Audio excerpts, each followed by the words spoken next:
The government could be liable for hundreds of millions of dollars in quake insurance payments following a potentially precedent-setting Court of Appeal decision out today. In essence, the court upheld an earlier ruling that found state-owned insurer Southern Response was guilty of misleading and deceptive behaviour when it shortchanged Karl and Alison Dodds tens of thousands of dollars after their quake-damaged house was written off. The Dodds say they were tricked into accepting a lower offer from Southern, only to later discover the insurer had kept secret from them a second higher estimate to rebuild their damaged house. The High Court ordered Southern Response to pay the Dodds almost $180,000 in damages plus costs, but the government supported an appeal, saying it needed clarity around similar cases. Lawyer for the Dodds, Peter Woods, reckons this decision delivers clarity in spades. The Court of Appeal was absolutely clear. Southern Response had made representations that were false, that the Dodds had relied on those. They were induced to enter into an agreement based on those misrepresentations, that the misrepresentations were also misleading and deceptive, and the Dodds were entitled to nearly their full claim. So it totals up at about $250,000. So in practical terms, what does this mean? Is it over now? Well, I know the Dodds would certainly hope that it's over. There is obviously an ability to appeal to the Supreme Court, but when the government chose to appeal to the Court of Appeal, they said they felt they needed to do that for clarity. I should say they've got perfect clarity now. If they didn't in the High Court, it's all been reinforced here now. So they've got the clarity, they shouldn't need to go further, but that's a matter for the government to decide. It's in their hands, really. OK, so that clarity is around a bunch of other cases with similar circumstances that, well, the Crown, the government, could be exposed on financially. What are the implications here? Well, in the High Court, Southern Response's evidence was that there were at least 1,600 other claims in a similar position. If they're all valued at $250,000, then you do the maths on that. I think that might get us to $400 million. I'm not sure. But I suspect that's a conservative estimate, and the government's probably exposed to in excess of $500 million as a result of this. So what they were seeking in this case was a set of principles that they could apply to the other cases. Is that why they wanted to take the Dodds to the appeal court?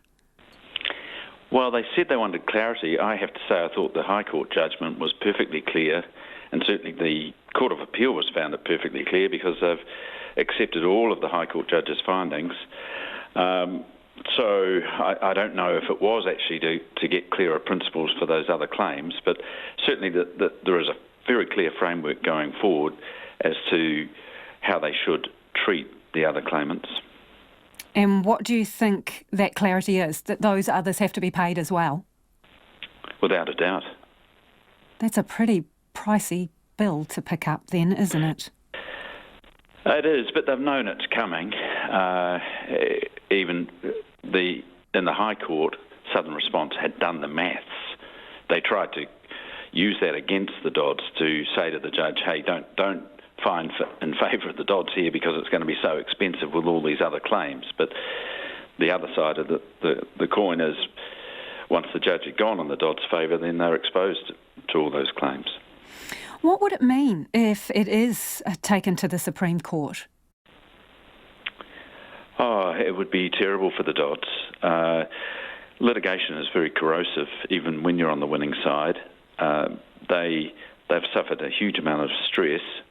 Obviously, stress with the original damage to the house, which destroyed it, and they had to move out. But then that's all been compounded by having to litigate and being really at the forefront of this claim.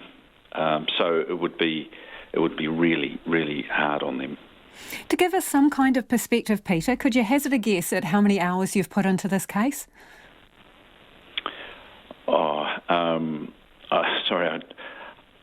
Well, it'd be...